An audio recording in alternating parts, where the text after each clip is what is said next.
Samantala, 2 ang patay matapos gumuho naman ang nire-renovate na water refilling station sa Pasay City. Ayon sa pulisya, illegal ang renovation dahil walang building permit at hindi umano sumusunod sa health and safety standards. Wala pang pahayag ang may-ari. Lagi una ka sa balita ni Jomer Apresto. Exclusive. Tulong-tulong ang mga rescue team sa pagbungkal ng semento sa loob ng isang lumang water refilling station sa Pasay City kahapon. Hinahanap nila ang ilang tao na natabunan ng semento matapos gumuho ang istruktura na isinasa ilalim sa renovation.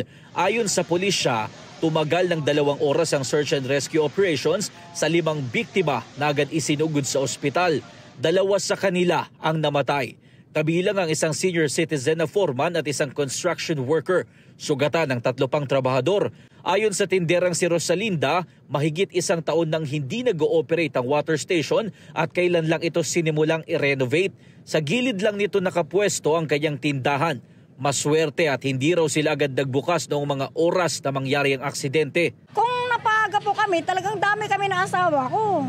Kasi po diyan kami sa bintana, malakas yung impact nung mga bubog. Kasi umabot pa po dito eh. Yung inabutan ko po, kinakalkal na po nila yan. Pinapala na po nila yung nasa loob. Kasi hindi na po nila makuha yung nasa ilalim. Lumalabas sa investigasyon na hindi matibay ang naging pundasyon kaya gumuho ang kisame at nabagsakan ng mga biktima. Ayon sa pulisya, illegal ang ginagawang renovation sa water refilling station. Wala pong metal scaffolding, no? Tinukuran lang ng mga kahoy. Initial investigation po, no building permit po talaga yung ginagawang struktura. Kaya po, doon pa lang po mayroon na po silang violation.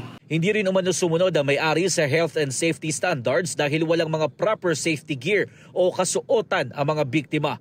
Dahil dito, posibleng maharap sa reklamong reckless imprudence resulting in homicide ang may-ari ng nire-renovate na istruktura. Sinusubukan pa namin makuha ang panig ng may-ari na nakatakdang magtungo sa Pasay City Police Station ngayong umaga.